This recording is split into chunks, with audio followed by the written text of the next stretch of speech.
صحیح بخاری حدیث نمبر 271۔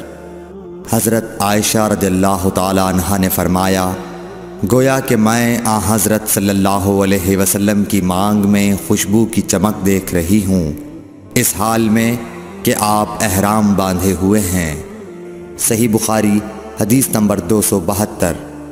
ام المومنین حضرت عائشہ صدیقہ رضی اللہ عنہا نے فرمایا کہ رسول کریم صلی اللہ علیہ وسلم جنابت کا غسل کرتے تو پہلے اپنے ہاتھوں کو دھوتے اور نماز کی طرح وضو کرتے، پھر اپنے ہاتھوں سے اپنے بالوں کا خلال کرتے، اور جب یقین کر لیتے کہ جسم تر ہو گیا ہے تو 3 مرتبہ اس پر پانی بہاتے، پھر تمام بدن کا غسل کرتے۔ صحیح بخاری حدیث نمبر 273۔ حضرت عائشہ رضی اللہ تعالی عنہا نے فرمایا کہ میں اور رسول کریم صلی اللہ علیہ وسلم ایک برتن میں غسل کرتے تھے، ہم دونوں اس سے چلو بھر بھر کر پانی لیتے تھے۔ صحیح بخاری حدیث نمبر 274۔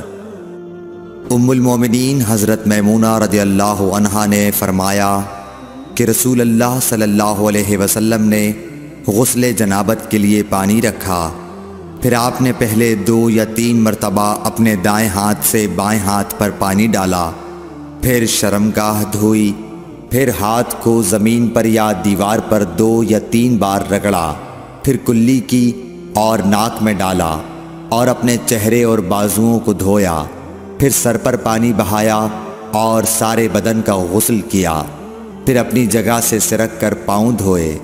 حضرت میمونہ رضی اللہ عنہا نے فرمایا کہ میں ایک کپڑا لائی تو آپ نے اسے نہیں لیا اور ہاتھوں ہی سے پانی جھاڑنے لگے۔